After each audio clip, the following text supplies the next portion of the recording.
함께 해주세요. 우리 기도하는 마음으로 다 같이 찬양하도록 하겠습니다.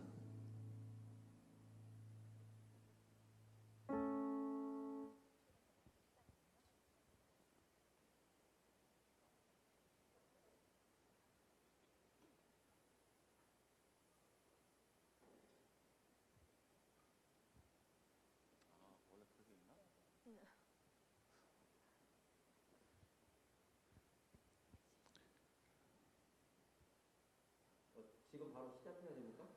그 영상 뭐 틀어주십시오. 네. 시작하겠습니다.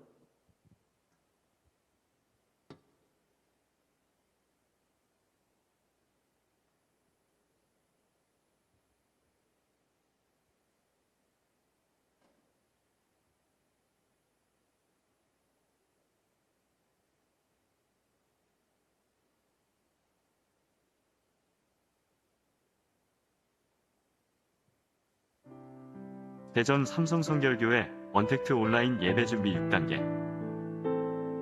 하나, 복장은 단정하게 하며 본인이 사용할 성경책을 준비합니다.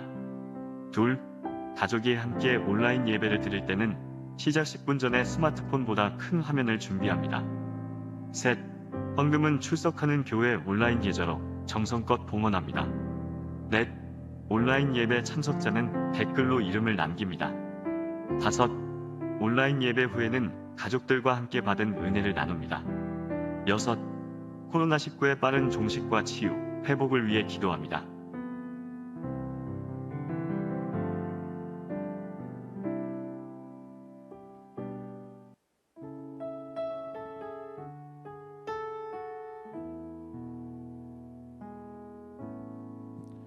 할렐루야. 우리 이 시간 주님을 찬양하며 예배하기 원합니다. 이 시간 찬양할 때 하나님 우리에게 은혜를 부어 주옵소서. 성령님 우리와 함께하여 주옵소서. 우리 기도하는 마음으로 찬양하도록 하겠습니다.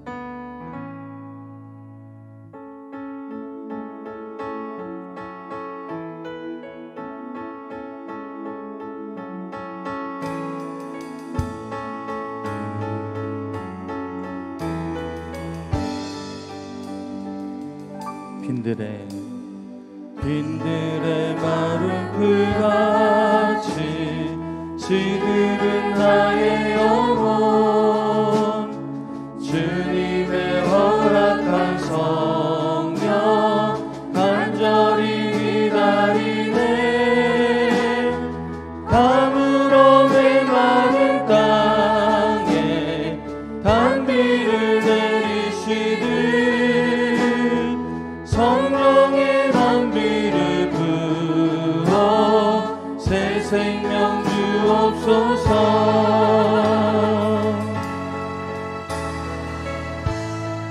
빈들의 마른 풀같이 빈들의 마른 풀같이 시들은 나의 영혼 주님의 허락한 성령 간절히 기다리네. 가물어 메마른 땅에 단비를 내리시듯 성령의 단비를 부어 새 생명 주옵소서. 하늘문 여소서 주의 뜻 이루게 성령님 오소서. 이 땅에 영원히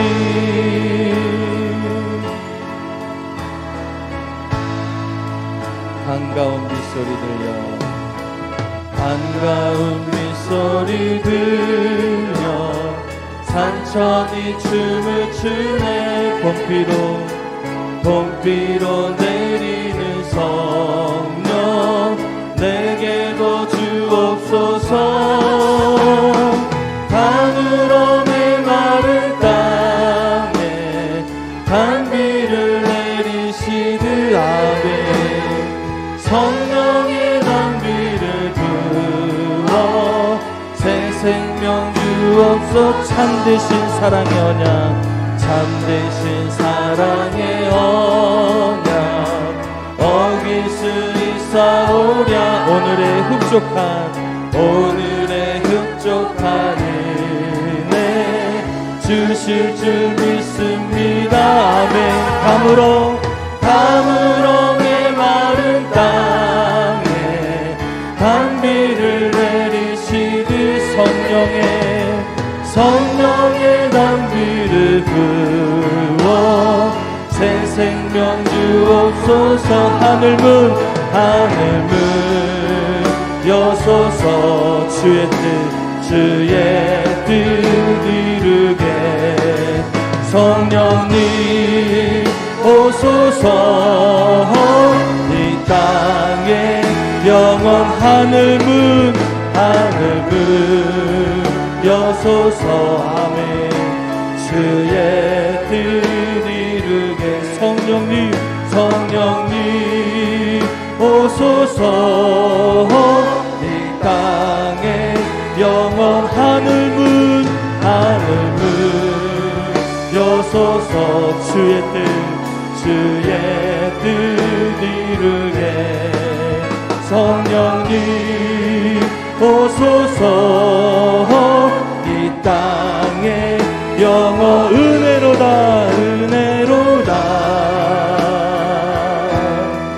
주의 은혜 한량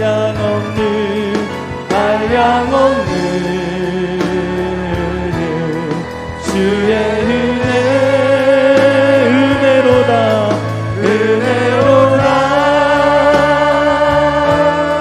주의 은혜 변함없는 신실하신 주의 은혜로다. 주의 은혜 한량 없는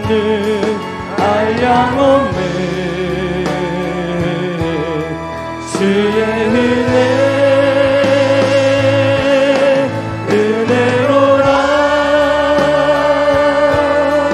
주의 은혜 변함없는 신실하신 주의 은혜 변함없는 신실하신 주의 은혜 변함없는 신실하신 주의 은혜. 기도하겠습니다. 사랑이 많으신 아버지 하나님 감사합니다. 오늘도 우리와 함께하여 주시고 이렇게 귀하고 복된 한 날을 주님 앞에 예배하며 하나님께 영광 올려드리게 하시니 너무나도 감사합니다. 이 시간 저희들이 간절히 원하는 것은 하나님을 만나는 것이고 하나님의 은혜를 경험하는 것이고 주의 말씀을 듣는데 귀한 깨달음을 얻는 것이오니 성령님께서 임재하여 주셔서 오늘도 귀한 은혜를 우리에게 풍성하게 베풀어 주시옵소서. 우리의 찬양을 받으시기에 합당한 우리 하나님께 예수의 이름으로 기도하옵나이다. 아멘. 우리 다 같이 힘차게 박수 치면서 찬양하도록 하겠습니다.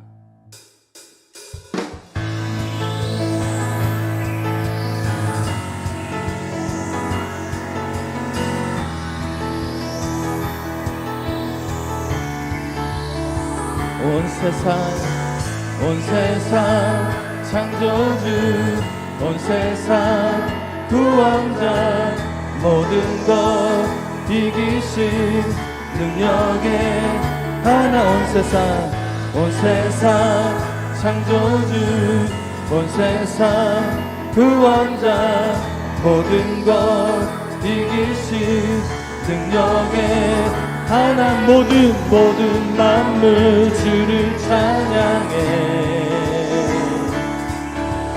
모든 민족 주께 경배해 모두 승리하리 열방 없게 되리 하나님께서 통치하시네. 아멘. 모두 승리하리. 열방 얻게 되리. 위대하신 왕 여호와. 하나님 열방을 우리에게 주셨네. 그 명령 따라서 모든 하나님 열방을 우리에게 주셨네. 그 명령 따라서 열방을 취하리. 모든 만물 주를 찬양해. 우리 하나님께 찬양합시다. 모든 민족 주께 경배해. 찬양 할렐루야. 찬양 할렐루야. 아멘. 찬양 할렐루야. 하나님께서 통치하시네. 아멘. 찬양 할렐루야. 찬양 할렐루야. 위대하신 왕 여호와. 우리 더 큰 목소리로 찬양 할렐루야. 찬양 할렐루야. 아멘. 찬양 할렐루야.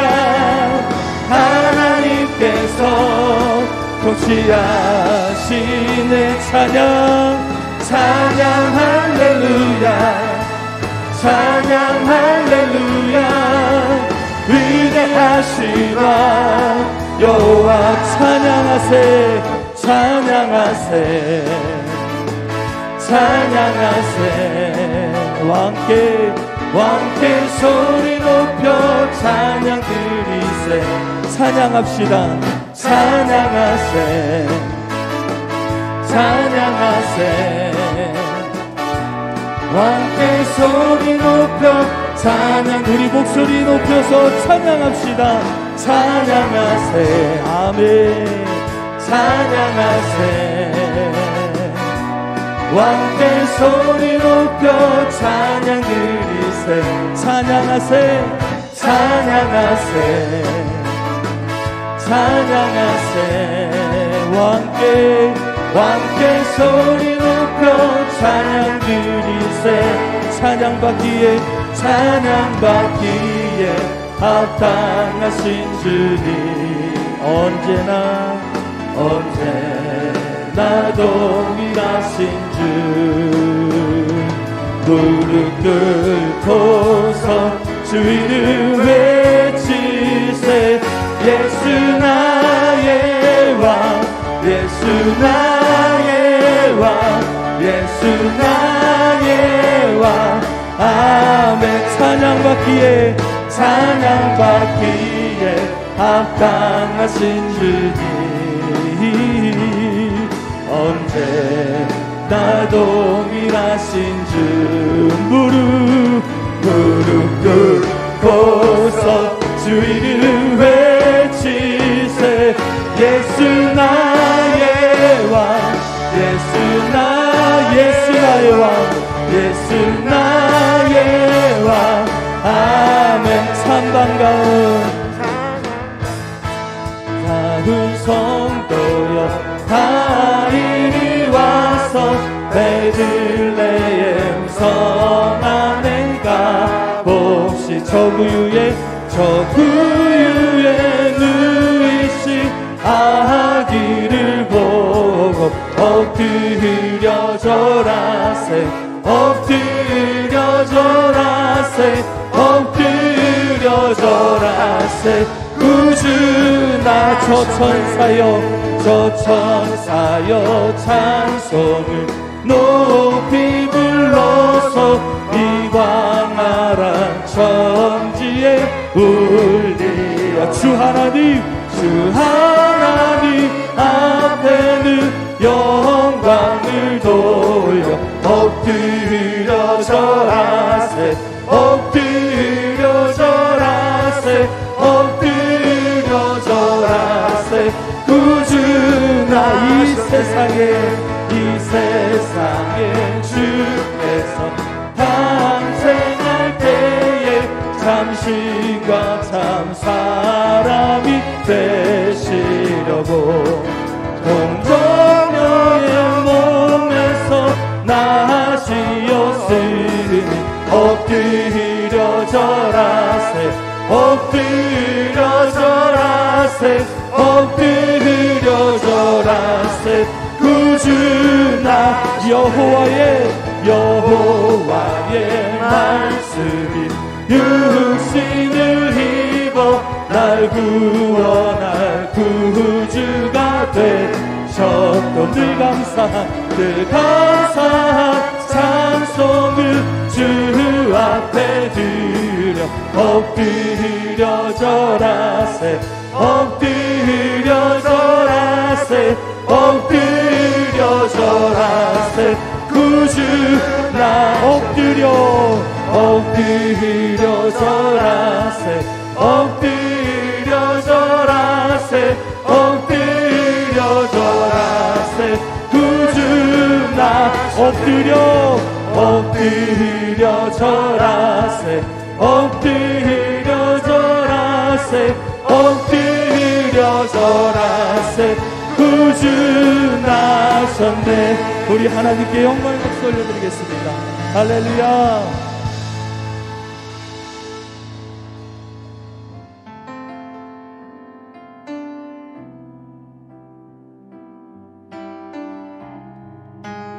우리 옆에 계신 분들과 인사 나누도록 하겠습니다. 잘 오셨습니다.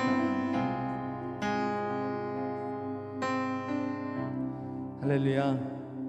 오늘도 주님의 은혜가 가득한 이 밤이 되어지기를 간절히 소망합니다. 우리가 성탄을 기다리면서 하나님께 받은 은혜를 사모하고 정말로 주님의 그 깊으신 은혜를 깨닫는, 그래서 우리 하나님께 영광 올려드리며 예수의 나심을 진심으로 기뻐하는 저와 여러분들 모두가 되어지기를 간절히 소망합니다. 이 시간 우리 어찌하여야 다 같이 찬양하도록 하겠습니다.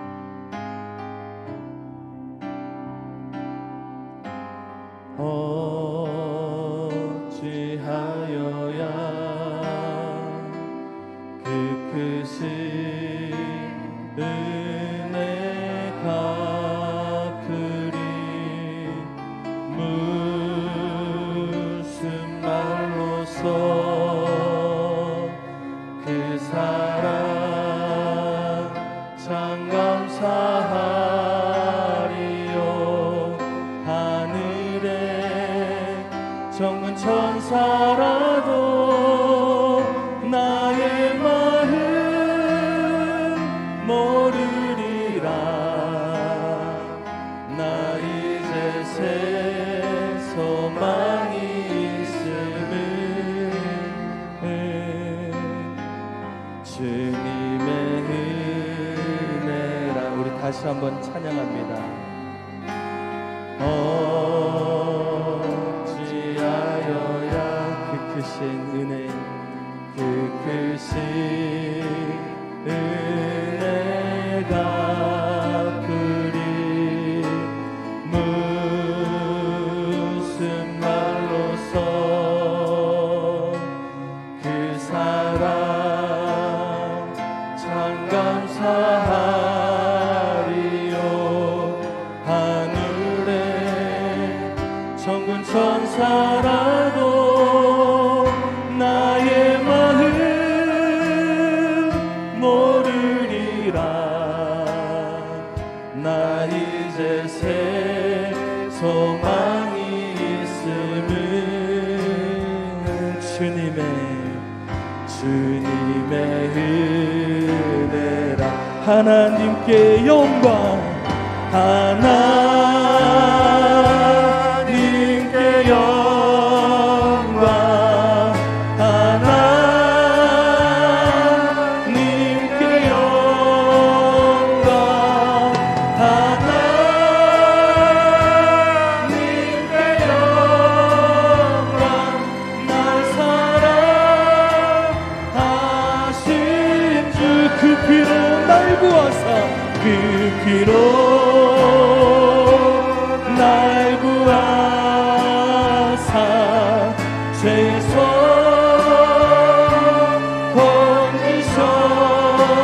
건지셨네.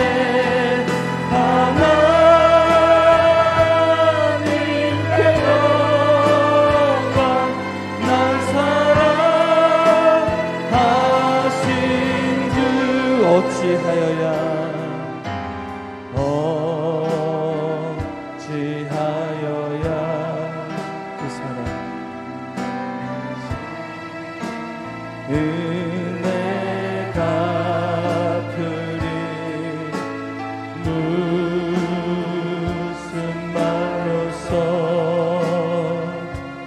그 사랑 참 감사하리요. 하늘에 천군 천사라도 나의 마음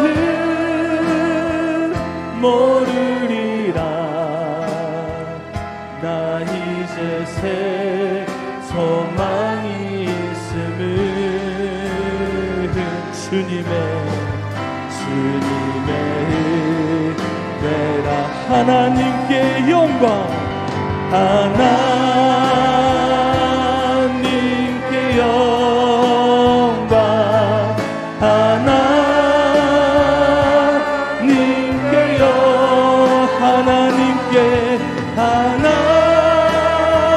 하나님께 영광. 날 사랑하신 그 피로 날 구하사 죄서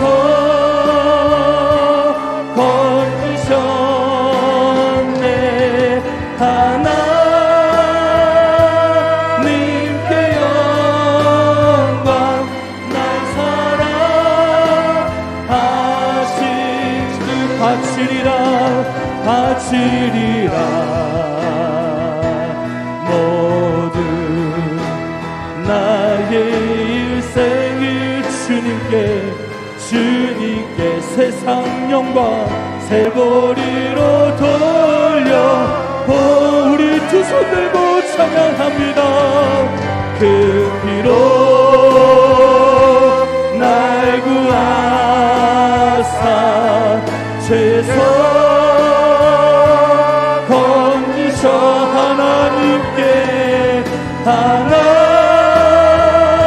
그 피로 날 구하사 그 피로 날 구하사 죄서 건지셔. 하나님께 영광. 날 사랑하신 채워주세요. 채우소. 하나님의 은혜로 채워주세요. 채우소서. 성령 하나님, 성령 하나님 새롭게 하소. 고쳐주세요. 고치소서. 우리의 상한 심령을 고쳐주세요. 고치소서.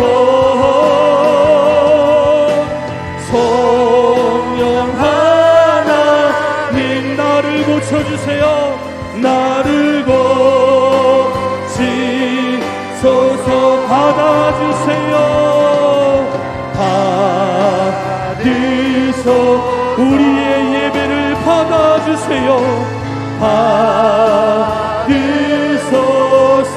성령 하나님, 성령 하나님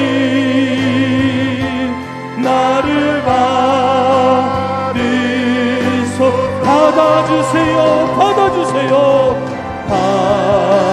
받으소. 우리의 마음을 받아주세요.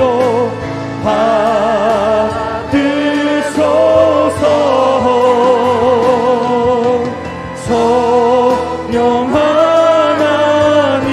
하나님 나를 받으소서. 우리 이 시간 두 손 붙여놓고 기도하기 원합니다. 이 시간 기도하며 나아갈 때에 하나님 은혜로 채워주세요. 말씀으로 채워주세요. 오늘의 우리의 마음을 받으시고 우리의 예배를 받아주세요. 오늘 말씀 전하시는 황세영 목사님 위에 성령 충만함을 던집혀 주시고 오늘 그 말씀으로 우리가 새히 먹고 돌아갈 수 있는 이 밤이 되게 해달라고 우리 다같이 주여 한번 부르고 통성으로 기도합니다. 주여 사랑이 많으신 아버지 하나님 감사합니다. 아버지 하나님 정말로 주님께서 오늘도 우리들을 인도하시고 주님 앞에 나올 수 있도록 생활하여 주시며 아버지 하나님 정말로 주님 앞에 나와 부르시며 예배하는 우리 귀한 모든 성도님들에게 하나님의 놀라운 은혜가 이 밤에 넘쳐나게 하여 주시옵소서. 은혜로 함께하여 주시고 말씀으로 함께하여 주시고 성령님 함께하여 주셔서 오늘도 아버지는 우리가 그 말씀의 은혜를 누리며 살아가는 이 밤이 되어질 수 있도록 하나님 우리의 기도를 들어주시기를 간절히 소망합니다. 말씀 전하시는 황세영 목사님이 함께하여 주시고 그 말씀을 통하여 성령의 역사하심과 그 말씀을 통하여 하나님의 계획하심을 알는 아버지는 이 밤이 되어질 수 있도록 주여 붙잡아 주시고 인도하여 주시옵소서.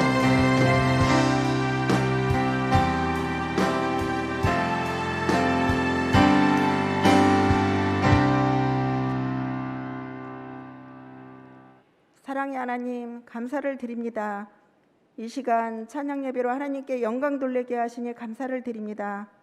코로나19의 위협 속에서도 여기까지 인도하여 주신 하나님, 길이요 진리요 생명으로 인간의 몸으로 오신 예수님, 이곳에 머리 숙인 하나님 백성들을 긍휼히 여기시어 건강적인 문제, 경제적인 문제, 진학이나 취업, 결혼 문제, 이 모든 고민 다 해결하여 주시옵소서. 세상의 빛으로 오신 주님, 끝이 보이지 않는 혼란의 시대를 살아가는 저희들 주의 날개 아래 품어주셔서 이 어려운 것을 능히 극복하시어 하나님께 영광 돌리게 하시옵소서. 한 해를 마무리하려는 12월에 지난달을 돌아보니 세상의 헛된 것에 유혹된 시간들 있었습니다. 용서하여 주시고 새로운 한 해 계획은 주님의 주신 비전으로 시작하게 하시옵소서. 담임 목사님과 구역자들에게 성도님들을 푸른 초장 쉴만한 물가로 인도하시는 능력의 말씀으로 양혹하게 하시고 서로 협력하여 선을 이루는 저희 성도님들 다 되게 하여 주시옵소서. 이 시간 말씀 전하실 황세현 목사님께 은혜의 은혜를 더하시어 저희들 이 말씀 힘입어 실천하며 승리하는 한 주간 되게 하시옵소서. 사랑이 많으신 예수님의 이름으로 기도했습니다.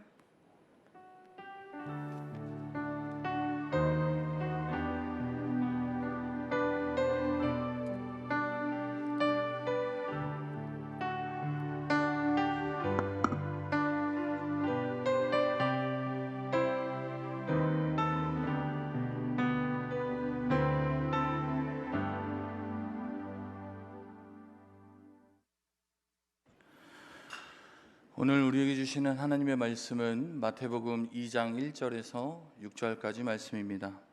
마태복음 2장 1절에서 6절까지의 말씀입니다. 제가 봉독하도록 하겠습니다. 헤롯 왕 때에 예수께서 유대 베들레헴에서 나심에 동방으로부터 박사들이 예루살렘에 이르러 말하되 유대인으로 왕으로 나신 이가 어디 계시냐? 우리가 동방에서 그의 별을 보고 그에게 경배하러 왔노라 하니 헤롯 왕과 온 예루살렘이 듣고 소동한지라. 왕이 모든 대제사장과 백성의 서기관들을 모아 그리스도가 어디서 나겠느냐 물으니 이르되 유대 베들레헴이오니 이는 선지자로 이렇게 기록된 바 또 유대 땅 베들레헴아 너는 유대 고을 중에서 가장 작지 아니하도다. 내게서 한 다스리는 자가 나와서 내 백성이 이스라엘의 목자가 되리라 하였음이니이다. 아멘. 우리의 소망이 되신 예수 그리스도라는 제목으로 말씀을 전하실 때에 우리 큰 은혜 받으시기를 바랍니다. 잠시 기도드리겠습니다. 참좋으신 하나님 아버지, 오늘도 이렇게 저희 사랑하여 주셔서 이렇게 찬양 예배로 불러주시고 이렇게 하나님의 존전에 나와 하나님께 경배와 찬양으로 영광 올려드리게 하여 주심에 감사를 드립니다. 지금 이 시간 영과 진리로 예배합니다. 신령과 진정으로 우리의 마음을 하나님께 집중합니다. 저희들의 이 마음, 이 중심을 받아 주시옵소서. 하나님의 그 놀라우신 은혜와 은총이 저희들의 삶 속에 저희들의 공동체에 가득하게 하여 주심을 믿습니다. 특별히 성령 하나님께서 저희의 마음을 열어주시고 생각을 열어주시고 또한 저희들의 귀를 열어주셔서 저희들 하나님의 말씀을 들을 때에 우리가 은혜의 시간 되는 귀하고 복된 공동체 되게 하여 주시옵소서. 감사드리며 예수 그리스도의 이름으로 기도드립니다. 아멘. 교회 소식 하나 말씀드리겠습니다. 담임 목사님께서는 의정부에 장례식 조문이 있으셔서 출타하셨습니다. 기도해 주시기 바랍니다. 할렐루야. 오늘도 이렇게 이 저녁 예배, 찬양 예배에 오신 여러분들에게 주님의 은혜와 또 평강이 가득하시기를 간절히 소망합니다. 오늘 말씀을 준비하다가 주보를 이렇게 보게 되었어요. 주보 갖고 계신 분들 계시죠? 주보 제목 보면 주일 낮 예배 인류의 희망이 되신 예수님, 주일 저녁 예배 우리의 소망이신 예수 그리스도, 수요 예배 말씀대로 오신 예수님, 주일 사부 예배 모든 것을 예수의 이름으로 하라. 여기에서 공통된 단어 하나가 나오죠. 무엇입니까? 예수 그리스도.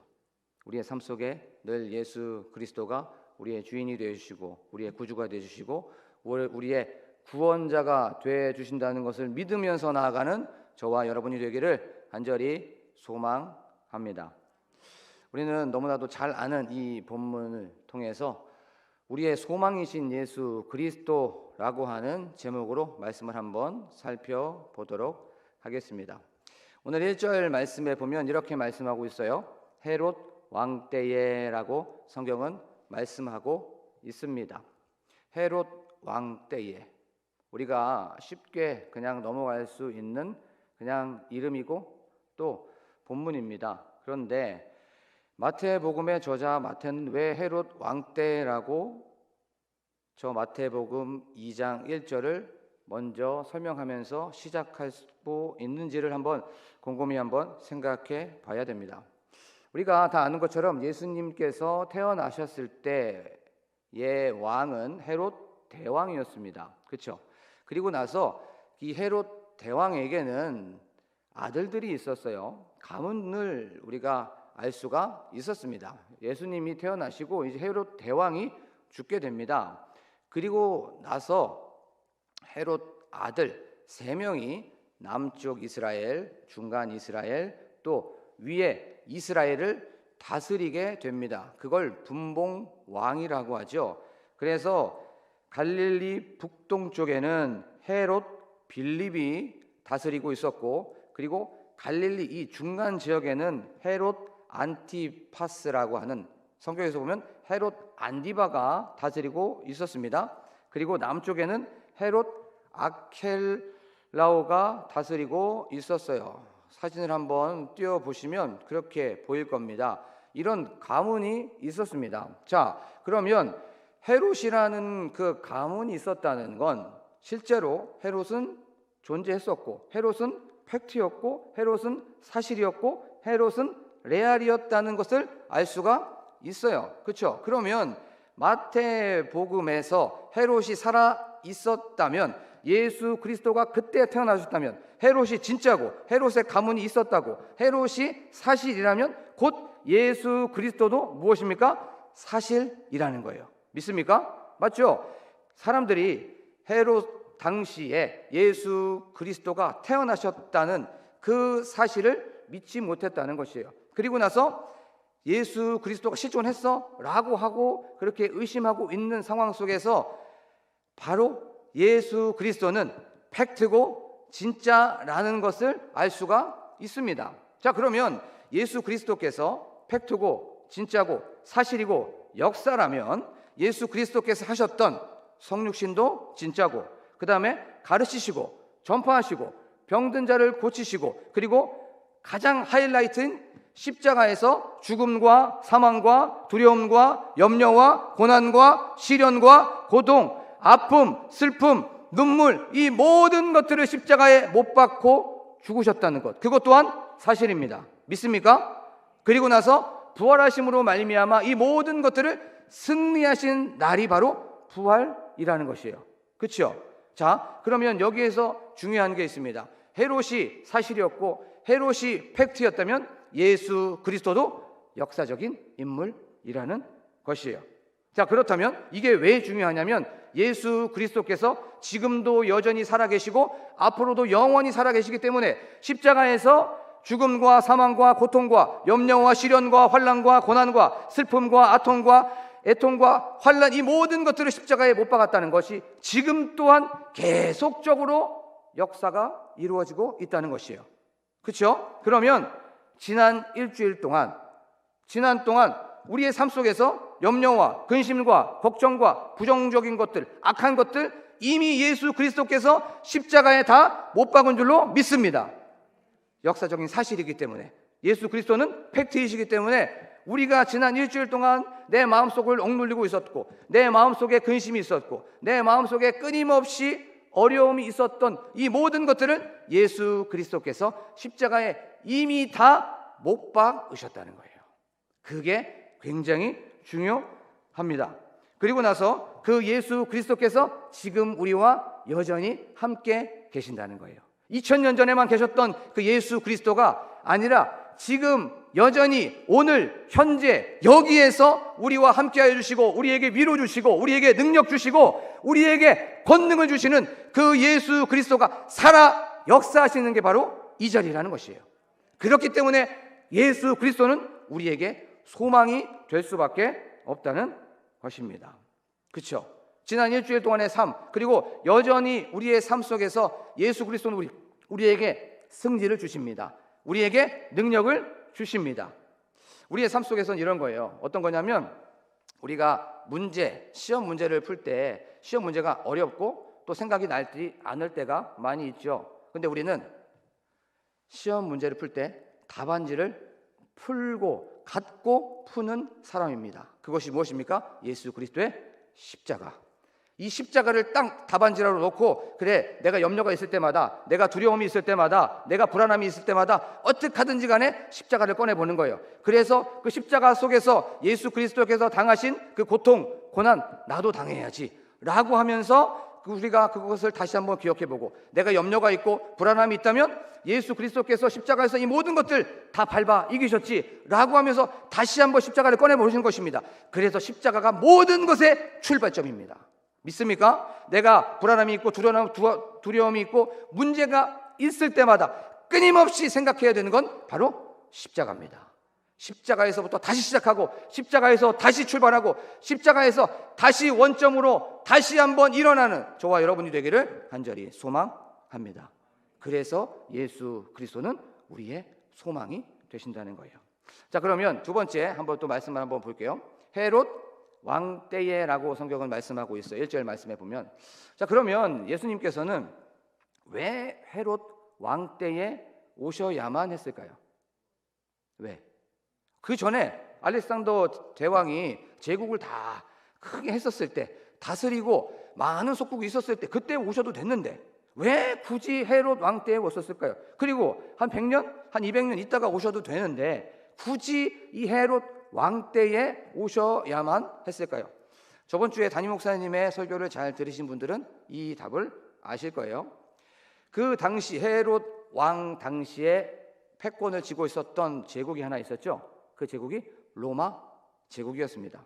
그 로마 제국은 속국을 관리하기 위해서 그 관리할 수 있는 사람을 파견을 하거나 임명을 하게 됐습니다. 그때 이 이스라엘 땅에 파견된 인물, 이스라엘 땅에서 분본 왕으로 또 임명을 받았던 사람이 바로 헤롯 대왕이었어요. 그러면 우리가 한번 생각해 볼 수 있겠죠.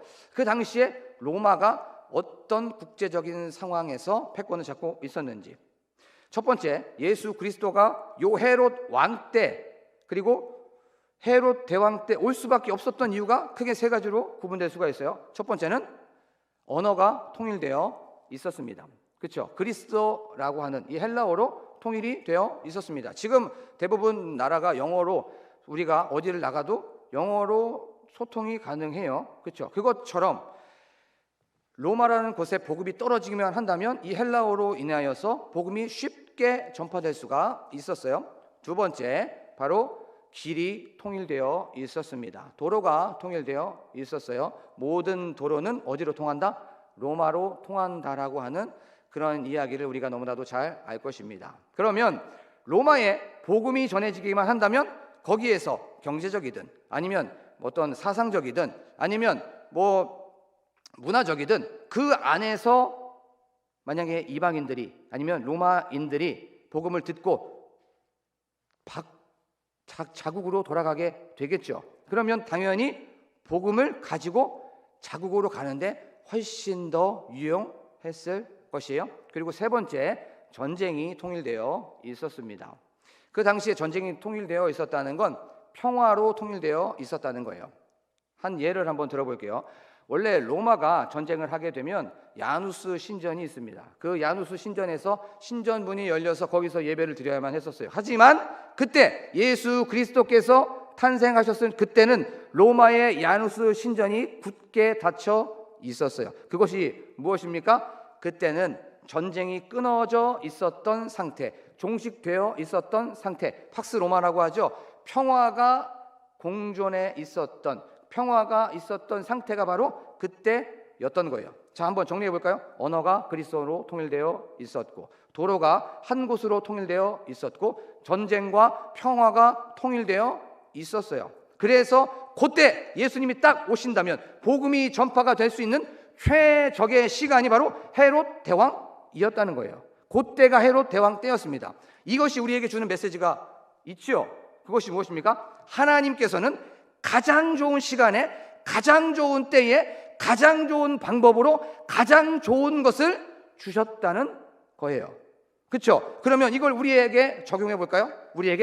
우리의 삶 속에서 뭐 일이 좀 안 풀릴 때가 있어요. 그리고 일이 조금 막혀 있을 때가 있을 수 있습니다. 공부를 하는데 너무나도 힘들 거예요. 그 다음에 시험을 보는데도 계속 떨어질 수도 있습니다. 환난과 또 장애물이 있을 수 있습니다. 그때 생각하는 거예요. 그때 뭘 생각하십니까? 아직 하나님께서는 나의 가장 좋은 시간, 하나님께서는 가장 좋은 방법, 하나님께서는 가장 좋은 때, 하나님께서는 가장 최적의 시간은 아직 나에게 오지 않았구나 라고 생각하는 거예요. 그러면서 우리가 이렇게 생각하는 것입니다. 어떻게 생각하냐면, 하나님께서는 나에게 가장 좋은 시간을 예비해 주고 계셔. 지금 내가 힘들지만, 지금 어렵지만 하나님께서는 가장 좋은 때, 가장 좋은 방법으로, 가장 좋은 곳으로 바로 나에게 주실 거야 라고 하면서 어려운 시간을, 힘든 시간을 버티고 견뎌 나가야 된다는 것이에요. 이것이 한 단어로, 한 문장으로 무엇이냐면, 아직 나의 전성기는 오지 않았다, 이것이에요. 아직 우리 가정의 전성기는 오지 않았다. 아직 우리 교회의 전성기는 오지 않았다. 왜냐하면 하나님께서 가장 좋은 시간으로, 가장 좋은 방법으로, 가장 좋은 때에, 가장 좋은 곳으로 공급해 주실 줄로 믿습니다. 이렇게 가야 되기 때문에 바로 예수 그리스도가 우리의 진짜 소망이 되신다는 거예요. 치밀하시고 세밀하시고 정면하시고 한치의 오차도 없으신 그 예수 그리스도께서 우리의 삶 속에서 가장 좋은 시간으로, 가장 좋은 곳으로 공급하여 주시고 채워주시고 우리에게 부어 주실 줄로 믿습니다. 아멘. 자, 그러면 이제 한번 또 말씀을 볼게요. 헤롯 왕 때에 유대 베들레헴에서 나셨다고 성경은 말씀하고 있습니다. 헤롯 왕 때에 유대 베들레헴에서 나셨다고 말씀하고 있어요. 자, 이건 좀 이야기를 한번 살펴봐야 돼요. 이제 동방 박사들, 좀 이따가 얘기하겠습니다. 동방 박사들이 이제 예루살렘으로 왔어요. 그래서 이제 예루살렘에 들어가서 헤롯 왕한테 찾아갔습니다. 왕이시여, 유대인으로 태어나신 왕이 어디 있습니까? 라고 물어보게 된 거예요. 좀 이건 의아해하는 상황이었습니다. 왜냐하면 헤롯이 왕이었습니다. 이건 어떻게 보면 지금으로 보면 이 정권 교체 같은 그런 느낌이었어요. 뭐라고? 내가 왕인데? 유대인의 왕? 라고 하면서 그때 당시의 성경 신학자들, 성경에 정통한 사람들을 부른 거예요. 그것이 바로 대제사장들과 서기관들이었습니다. 대제사장들과 서기관들을 부른 거예요. 이리 와봐 라고 하면서, 그러면 메시아가 어디서 태어난다고 얘기하고 있어? 라고 물어보게 된 것입니다. 그래서 이제 그 대제사장과 서기관들, 성경에 능통한 사람들이 이렇게 얘기를 하게 됩니다. 뭐라고 얘기하냐면 미가서에 얘기하였습니다. 700년 전, 650년 전에서 한 700년 전에 이렇게 얘기했습니다. 뭐라고 얘기했냐면 6절에 5절에 이렇게 얘기합니다. 이르되 유대 베들레헴 이오니 이는 선지자로 이렇게 기록된 바, 지금 미가서 얘기를 하고 있는 거예요. 또 유대 땅 베들레헴아 너는 유대 고을 중에서 가장 작지 아니하도다. 내게서 한 다스리는 자가 나와서 내 백성 이스라엘의 목자가 되리라 하였음이니이다.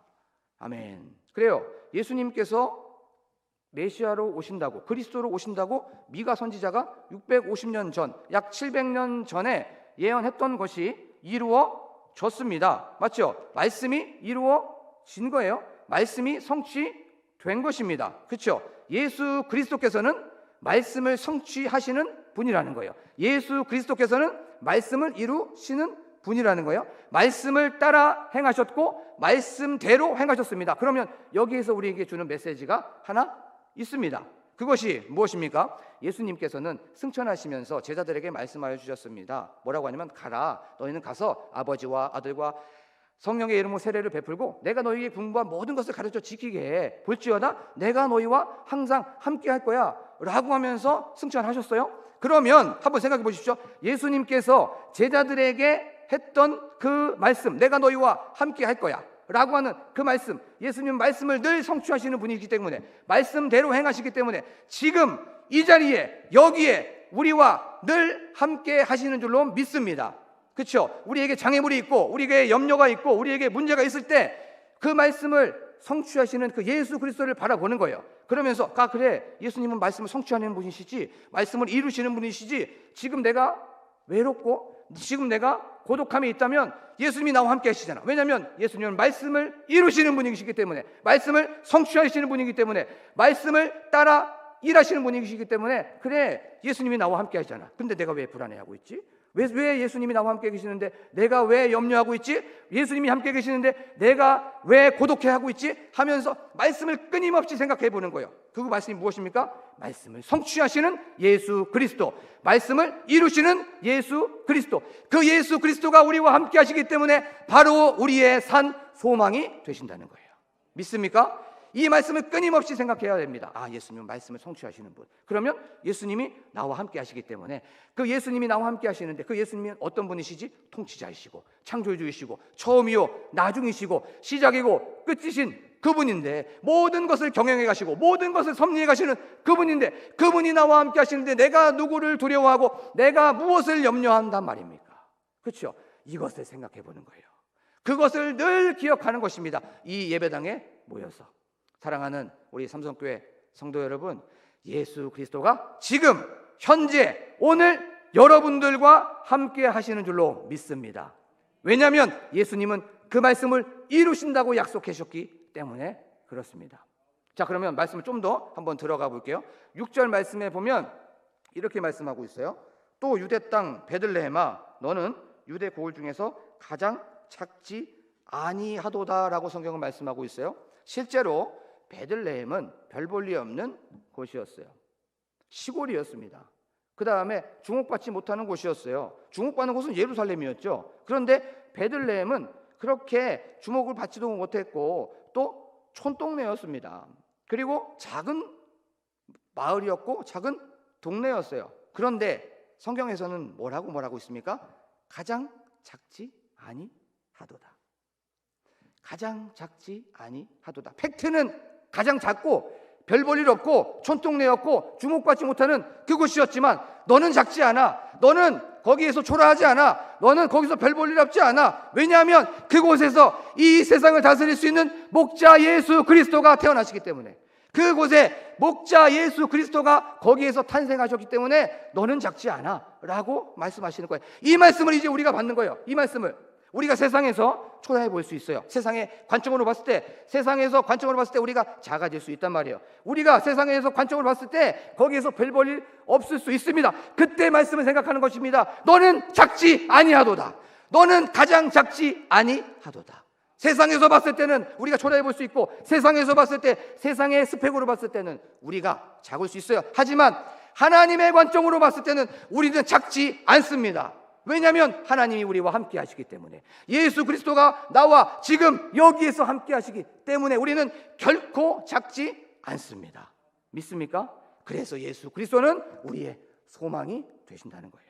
내가 세상의 눈초림을 받고 내가 세상에서 어떤 기준 때문에, 어떤 평가 때문에 작아질 수 있습니다. 자존감이 떨어질 수 있단 말이에요. 그런 상황 속에서 너는 가장 작지 아니하도다 라고 하는 이 음성이 우리 마음속에 들려오십니까? 그러면 우리가 다시 한번 일어날 수 있는 거예요. 세상의 기준에서, 세상의 스펙에서, 세상의 평가에 그런 것 상관없습니다. 왜냐하면 통치자이시고 창조주이시고 이 세상을 경영해 가시는 그분이 나와 함께 하신다는데, 그러면 다 끝난 거 아닙니까? 그렇죠?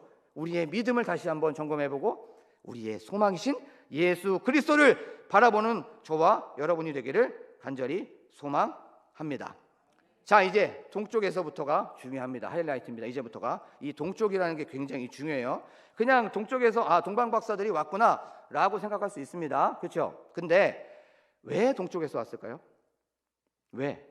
북쪽도 있고 서쪽도 있고 남쪽도 있는데 왜 동방 박사는 굳이 동쪽에서 왔고 마태복음의 저자는 왜 동쪽에서 왔다는 걸 기록하고 있을까요? 우리가 동쪽이라는 건 우리가 굉장히 동쪽에 대한 어떤 희망과 소망이 있어요. 그렇죠? 동방의 빛, 동방의 기쁨. 그런데 성경에서 한번 동쪽, 동방 한번 찾아보겠습니다. 창세기 4장 16절. 창세기 4장 16절입니다. 제가 읽겠습니다. 가인이 여호와 앞을 떠나서 에덴 동쪽 놋 땅에 거주하더니 라고 말씀하고 있어요.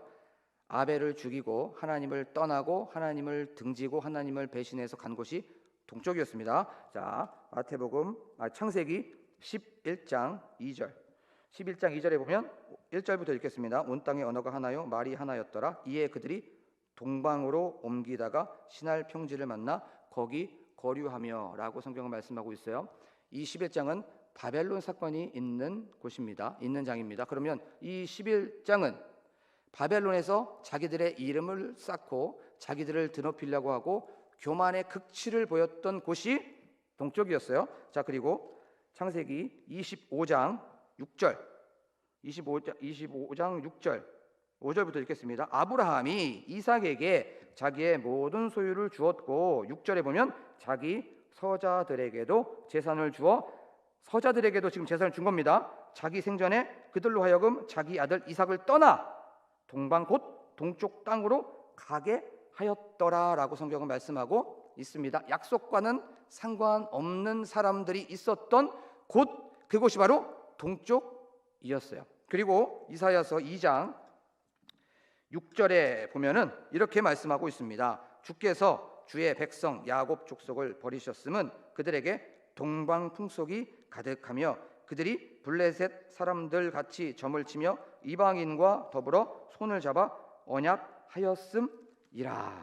자, 그러면 지금에 보면 성경에서 말하는 동쪽은 희망이 있는 곳입니까? 아니면 절망이 있고 하나님을 등진 곳입니까? 하나님을 등지고 하나님을 떠나고 하나님과의 약속에서 벗어나고 죄 짓고 거기 안에서 파멸과 온통 악한 것들이 있는 곳이 바로 동쪽이었어요. 그리고 우리가 잘 아는 것처럼 그 동쪽은 바벨론에서부터 동방 박사들이 왔다는 것을 알 수가 있습니다. 그렇다면 왜 그렇게 죄로 인해서 하나님과 떠나고 하나님과 멀어나고 단절되고 파괴되고 모든 것이 절망뿐인 그곳에서부터 하나의 별, 메시아의 별을 보고 동쪽에서부터 서쪽 예루살렘으로 오게 되는 것일까요? 그것이 우리에게 주는 메시지가 무엇이고, 이 마태복음을 받고 있었던 92%나 되는 마태 공동체는 알고 있었습니다. 동쪽은 하나님과의 관계가 멀어진 곳이었어. 그리고 절망뿐인 곳이었어. 약속과는 아무런 곳이었어. 아무런 곳이 약속과는 아무런 상관이 없는 곳이었어 라고 하는 그런 상황 속에서 한 메시아의 별, 예수 그리스도의 별이 이제 예루살렘으로 오는 거예요. 이것이 성경에서 주는 메시지, 우리에게 주시는 메시지는 뭐냐면 희망의 빛이 떠오르고 있다는 것입니다. 바로 희망이 시작됐다는 거예요. 그러면 이제 이걸 우리가 봤죠. 바로 우리가 동방 같은 사람들이었습니다. 우리가 이 세상 절망뿐이었고, 죄로 인해서 하나님과의 약속이 끊어졌었고, 죄로 인하여서 하나님과의 관계가 단절되어 있었고, 죄로 인해서 모든 것이 다 파괴되어 있었던 동방 세계 이곳에 예수 그리스도께서 성육신 하심으로 말미암아, 예수 그리스도께서 이 땅으로 내려오심으로 말미암아 희망의 빛이 떠오르고 있었다는 것이에요. 희망의 빛이 우리들에게 임했다는 것을 아는 저와 여러분이 되기를 간절히 소망합니다. 예수 그리스도께서는 사망과 죽음뿐인 이 곳에, 이 세상에 생명을 주시고, 기쁨이 없는 곳에 기쁨을 주시고, 평강을 잃어버린 곳에 평강을 주시기 위하여서 희망의 빛으로 오시고 소망의 빛으로 오신 그 예수 그리스도를 바라보는 저와 여러분이 되기를 간절히 소망합니다. 이것 때문에 바로 예수 그리스도는 우리의 소망이 되신다는 거예요. 자, 그러면 이제까지는 왜 예수 그리스도가 소망이 되신다는 것에 대해서 살펴봤습니다. 무엇 때문에? 그러면 이제는 우리가 이 소망을 알았기 때문에 어떻게 살아가야 되는지를 동방박사를 통해서 한번 알아볼게요. 이제 동방박사가 예루살렘으로 오게 되죠. 좀 전에도 우리가 나눴던 것처럼 동방박사가 있었던 곳은 바벨론 지역이었습니다. 바벨론 지역에서 예루살렘까지 오려면 한 1500km 정도를 와야 됐었어요. 동방박사는 우리가 다 아는 것처럼 3명 이상이었습니다. 많게는 수십 명까지 보는 학자들이 많이 있고 그것이 주류입니다. 수십 명이 오려면 하루에 낙타를 타든 아니면 어떤 운송수단을 하든 25km에서 한 30km 정도밖에 못 와요. 그러면 한번 생각해 보십시오. 한 30km를 1500km 정도 와야 된다면 얼마 정도 와야 됩니까? 한 50일 정도 와야 되죠. 50일 동안 와야 됩니다. 그리고 다시 돌아가야 돼요. 그렇죠? 다시 돌아가야 됩니다. 한 2달, 3달 와서 그 다음에 다시 돌아가려면 뭐 5달, 6달도 걸리겠죠. 그리고 나서 그 안에 머무르는 시간도 있었겠죠. 자, 바벨론에서부터 예루살렘까지 1500km나 되려면 만약에 그 사람들 가족을 데리고 온 사람도 있겠지만 가족을 놔두고 온 사람도 있었을 거예요. 그렇죠? 그리고 두 번째는 오면서 3달, 그리고 길게는 한 6달까지 돌아가야 되는데 생계 어떡합니까? 생계도 생각해야 되죠. 그렇죠? 그리고 나서 1500km, 왕복 3000km 왔다 갔다 하려면 오면서 강도의 위협이 있을 수도 있고 도둑의 위협이 있을 수도 있고 또 날씨의 위협이 있을 수도 있고 짐승의 위협이 있을 수 있습니다. 그런데 이 모든 것들 다 포기하고 오고 있는 거예요. 무엇 때문에 왔을까요? 생각해 보십시오. 무엇 때문에? 우리가 답은 다 알고 있지만 무엇 때문에 가족도 버리고 생계도 버리고 또 위험, 건강, 날씨에 아니면 짐승의 이 모든 것들 다 뒤로 하고 무엇 때문에 왔습니까? 그거 생각해 봐야 돼요. 그리고 나서 두 번째, 정치적인 이유가 있었습니다. 1500km나 되는 그 거리, 그래요, 하나 때문에 올 수 있어요. 그런데 문제는 그 당시에 우리가 역사적인 걸 한번 생각해 봐야 됩니다.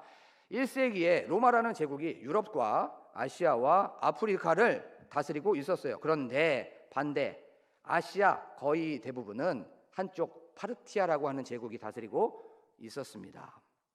자, 그런데 저 파르티아 제국에서 예루살렘으로 오는 것이었어요. 제국이 다르면 적대국이었습니다. 외교적인 문제도 있을 수 있었고 또 정치적인 문제가 걸릴 수가 있었던 거예요. 제국이 다르기 때문에. 저 파르티아 제국은 페르시아가 망하고 나서 이제 그 후예들이 다시 우리가 힘을 모아서 제국을 만들자라고 하면서 1세기 정도에 점점 커졌던 그곳이, 그 전부터 커져 있었지만 1세기 정도에 되면은 거의 아시아의 대부분을 먹고 있었던 제국이 파르티아 제국이었습니다. 그러면 두 제국이 만나는 거예요. 어디에서? 예루살렘에서 만나는 것입니다. 이런 정치적인 역사적인 문제가 있었던 거예요. 그런 상황 속에서 가족도 버리고 생계도 버리고 또 자기의 건강, 날씨, 짐승, 강도, 이 모든 것들을 버리고 무엇 때문에 옵니까? 정치적인 문제도 있었는데, 외교적인 문제도 있었는데 무엇 때문에 옵니까? 단 하나, 예수 그리스도께 예배하기 위해서.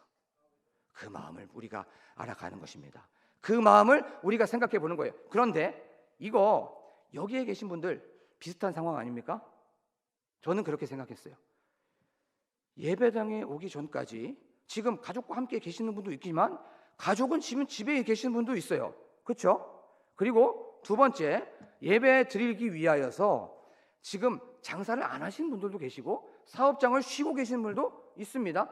생계도 내려놨어요. 그리고 세상에서 봤을 때 여기 와서 보면 저거 저 위험한데? 저 코로나 걸리는 거 아니야? 라고 하면서, 그리고 여기에 계신 분들은 그런 생각을 안 하겠지만 혹시 염려할 수도 있어요. 코로나 때문에 이거 문제 있는 거 아니야? 라고 하면서 건강에 문제도 있을 수 있습니다. 그리고 여기에 교회에 온다면 직장에서 조롱을 받을 수도 있고 직장에서 정치적인 이런 문제 때문에 우리가 어려움을 겪을 수 있어요. 그런 상황 속에서 오신 분들이 바로 여러분들이라는 거예요. 무엇 때문에 오셨습니까? 예배 때문에. 이 예배 때문에 오신 거예요. 여러분들 그렇게 귀하시고 그렇게 존귀하신 분입니다. 믿습니까? 그래서 이 마음을 가지고 세상으로 나아가십시오. 이 세상에서 이 마음으로 가지고 세상으로 나아가는 거예요. 그래서 끊임없이 예수 그리스도를 바라보면서 예수 그리스도를 끊임없이 생각하면서 끊임없이 예수 그리스도께 집중하면서 나아가는 저와 여러분이 되기를 간절히 소망합니다. 아멘. 자, 그러면서 이제 하이라이트입니다. 하이라이트. 이제 동방 박사들이 동방에서 왔다 그랬죠. 근데 동방은 어떤 곳이었습니까? 하나님을 떠난 곳, 하나님을 등진 곳, 약속과는 아무 상관이 없는 곳이었어요. 그렇죠? 그러면 그들의 세계관, 그들의 가치관, 그들의 행동 양식, 이 세 가지를 한번 생각해 보십시오. 하나님을 떠나고 하나님을 등지고 하나님을 배신한 사람들의 행동 양식은 자기 멋대로 살아가는 사람들이었어요. 이기주의, 그 다음에 자기의 힘으로 살아가는 사람. 그럼 그 사람들의 가치관은 무엇입니까? 물질, 돈이죠. 그렇죠? 그리고 그 다음에 세계관은 무엇입니까? 힘의 논리로 살아가는 곳이 동방이었습니다. 그렇죠? 그런데 그 동방에서 어디로 옵니까? 그 가치관, 세계관, 물질관, 이 행동 양식이 온통 세상에 찌들어 있는 이 동방에서부터 어디로 옵니까?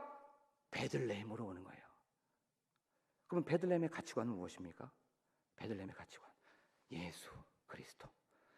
하늘 영광 버리시고 낮고 천한 이 땅으로 내려오셔서 끊임없이 자기를 낮추시고 끊임없이 자기를 버리시고 끊임없이 낮은 곳으로 나는 포기하고 온통 긍휼과 인자와 자비와 사랑이 넘쳐나는 그것이 바로 세계관, 가치관, 그 행동 양식은 십자가 지고 가는 그곳이 바로 베들레헴이라는 거예요. 성경은 그렇게 간단하지 않습니다. 성경은 얕지 않아요.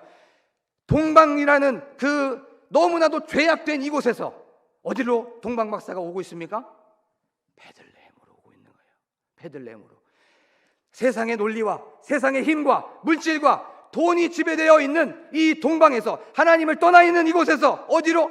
세상을 등지고 나를 부인하고 나를 버리고 나를 포기하고 나를 죽이는, 끊임없이 낮아지는 베들레헴의 가치관으로 지금 동방의 박사들이 오고 있는 것입니다.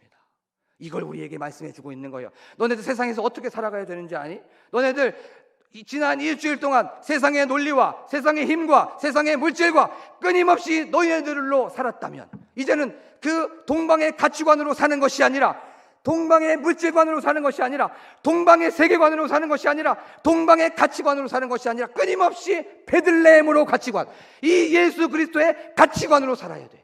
끊임없이 낮아져야 되고 끊임없이 부인돼야 되고 끊임없이 십자가 지고 나아가야 되는 거야 라고 하면서 이 베들레헴의 가치관을 지금 우리에게 말씀해주고 있는 것입니다. 이제 끊임없이 우리는 세상에서 이 예배당으로 와서 베들레헴의 가치관을 생각해 보는 거예요. 그래, 내가 세상의 논리로 살았지, 세상의 힘으로 살았지, 세상의 물질로 살았지, 내 힘으로 살았지, 이기적으로 살았지, 일주일 동안 그렇게 살았다면 다시 베들레헴의 가치관, 예수 그리스도께서 너무나도 귀하고 높은 영광스러운 보좌를 버려버리고 이 땅으로 내려오셔서 끊임없이 낮아지고 이 세상 가치관은 뒤로 버려버리는 그 가치관으로 살기를 간절히 소망합니다.